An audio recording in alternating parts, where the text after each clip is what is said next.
You get your feelings hurt, you get cussed at sometimes, you get the finger, you get all that stuff happened yesterday. But people that don't like me, if I can't stand up for them, I need to sit my behind down. We had everyone from every walk of life, every demographic, even those that have special needs and have disabilities came out, trying to bring the visual aid that anyone and everyone from every walk of life, people of goodwill, want transportation, public transportation access in that corridor. And we're asking for a 3 fixed route in a loop that goes from Pentagon Boulevard back to Fairfield and back down to Colonel Glenn Highway. And it's just, that is the loop. And so we just thought it robbery not to be able to have people access that, especially when they use federal taxpayer dollars to support their roads and construction in the city of Beavercreek. In their own document, in their founding document, when they put the mall out there, the question from the Federal Highway Authority had them go through some exercises saying, how would you get people back and forth through the mall? And they mentioned that the RTA would be a viable means of transportation in this region. It's in their document. More protests? Are you going to? Are they considering going to court? Well, we're in court. We have a petition. We have a complaint filed with the Federal Highway Commission in Washington D.C. We sent our request originally to Mr. Ray LaHood, Secretary of Transportation, and it's filtered down to Mr. Mendez. Mr. Mendez is the department head of the Federal Highway Commission, and the case is being looked at, and we're following up on that documentation. And I think our hope is that at some point they will call and want to come and investigate the issue. So they had to allow the application process. Now, mind you, they do have a transportation service called Green Cats. Green Cats is just a glorified project mobility that we have here at Dayton. So what, and I don't have an issue with them. They drive all the way from there and they come down into the hub, that RT hub downtown and drop off and pick up folk and do their thing. But it doesn't handle the volume of traffic that a fixed route would be able to have to handle, plus the Wright State students. Let's talk about Wright State. Wright State has a great population of students that have been there for a gazillion years and never once had public transportation access to cross 675. They never put in sidewalks across 675. Up until the development of the Grange Hall Road area around Pentagon, and when Clark State and the STEM school was built, they just started putting in sidewalks. A young child was run over on his bicycle and killed. A resident of that area that was going to one of the STEM schools, it was an elementary school over there, he was killed for riding his bike in an unsafe area. And Wright State students have run back and forth across Colonel Glenn. Several times students have been hit and killed there, but no one really addressed the issue. And so now that's what we did. We had started out with this. We went to Columbus, and that's where they're headquartered. And they tried to intimidate us a little bit because we were just a regular band of people. And we went up there to negotiate, getting first of all permission that if we win our battle, that we could put bus stops on the mall site. Travel anywhere in America, all of you have been on vacation in different places. A mall of Fairfield size, large as it is, I've never been to a place where no public bus transportation has been either up next to the mall or on the mall property anywhere in this country. We didn't start out protesting. We went to the council meetings back to back to back to back, every council meeting with RTA. I haven't always been a fan of the RTA, right? Because RTA actually started this fight a long time ago. They were a little bit arrogant. You know, Montgomery County pays a 1.25% sales tax.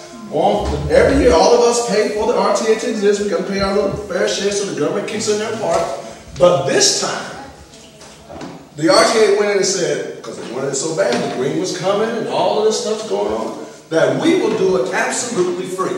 We will come in and put the plans together, put in the routes, put in the stops. The turn-ins, you know how the bus turn-ins are off the road where you can just, they had spent close to $100,000 of their own money with plans, blueprints, developments. They went back and forth, and every time the Beavercreek Council turned one thing down, they said, okay, just go back and give us this. And now the city planning of Beavercreek was working with the RTA, but the council, they knew the whole time they was going to turn it down. The council was the ones. And so they made it seem as if they were speaking for the whole citizenry. Now let me be very careful, because I don't play with God's people. I don't fool with God. But I did not indict the citizens of Beavercreek. We're not upset with the citizens of Beavercreek. They only fear by what they've been paid. Number two things came to light. We don't want our community to turn out like the Salem Mall. That's one.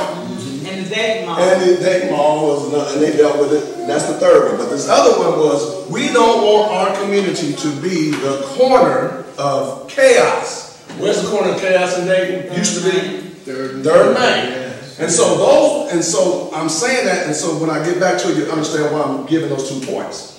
They didn't say directly that they were targeting any group or race of people at all. It was never a racial issue, but they fed the fear of crime and violence and stealing and all of that stuff to the citizens. Even greater if the City of Beavercreek Council saw the wisdom in trying to bring this community together rather than to have this divide us even further through fear of what might happen in that community. We all don't want crime. We don't want crime. I mean, we live over here. You think that we just put in our request for murder on a weekly basis? What y'all gonna do this weekend? More murder on my Come on, what do you want? I want somebody to break in my garage. That's what I want. Oh, I want that pothole. Leave that pothole alone. Steal my car. Steal my car. Hey, I need somebody to put gas in it. Take this car. I mean, so I have to learn to laugh because it's a slap in the face of everyone that ever did civil rights work, black, white, and Latino. Everybody did a study. Well, I ain't the brightest, I ain't the sharpest pencil in the block. But I wanted to know, what was your scientific approach to getting the responses? How many did you send out? And then how many did you get back? They came and read, one of the council members, and it's on film. You can go to the site in the Beavercreek Council and watch this woman read 200 names of emails, not the survey, not the responses that they told us about no. Right. So they got themselves together and they fed that and said, she said, my constituents said no, they don't want it, so I can't do it. We're going to give our people. And I started thinking, if they asked, wonder if they asked to shut down all people from coming in, would you say yes? Because that's what the greatest thing they did for us is said, because they hem-hauled around for over 6 months. And they didn't give us a definitive answer. RTA kept spending money. We kept trying to rally people around it, and so on and so forth. And so we kept talking to our congregations. We are 20+ congregations and organizations together. And this congregation of Macedonia has approximately 440 members. And so if you take 20 congregations of varying size, you can understand where your power base is. And so that's one of the reasons why I like L.E.A.D, not because I'm in love with every thing that goes on and every ideology and every thought.